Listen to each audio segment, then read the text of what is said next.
We need to pray for strength because there is an enemy out there who is a roaring lion.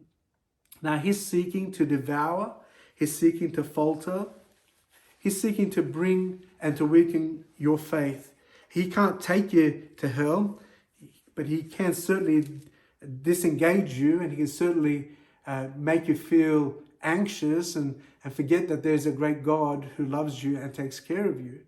And so what we ought to be is sober and vigilant. We need to be alert and careful. We need to watch out. And we need the strength of God to be able to resist. The word resist means to stand up against. And we will not be able to do that in our own strength. You and I have no power of ourselves to stand against the enemy. But the Bible tells us that through Christ and through the Spirit of God and through his strength and his enabling, we're able to stand. We know we can resist the wiles of the devil. We can stand against him.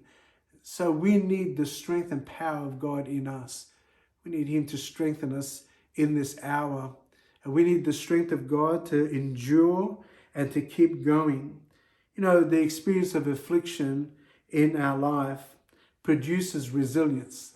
It helps us to learn to trust in the Lord. It pushes us into the arms of God, to trust in him and understand and experience that God is taking care of us. When we come through this experience on the other side, we give glory to the Lord and say, it was only the Lord who helped me.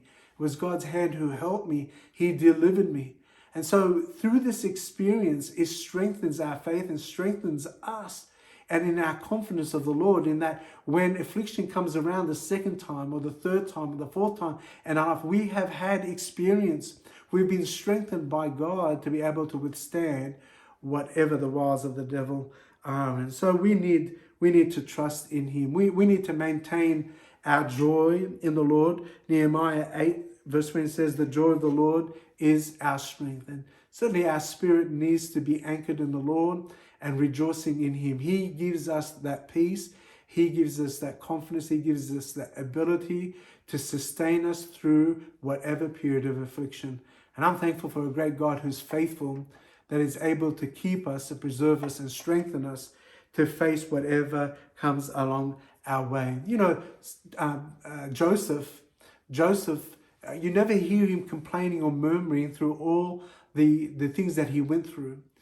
He was rejected by his brothers and sold to the Ishmaelites as a slave. Then he was sold to Potiphar. Then he went into prison. And then from prison, he was there for a while until God exalted him and made him the next in charge as a ruler in Egypt.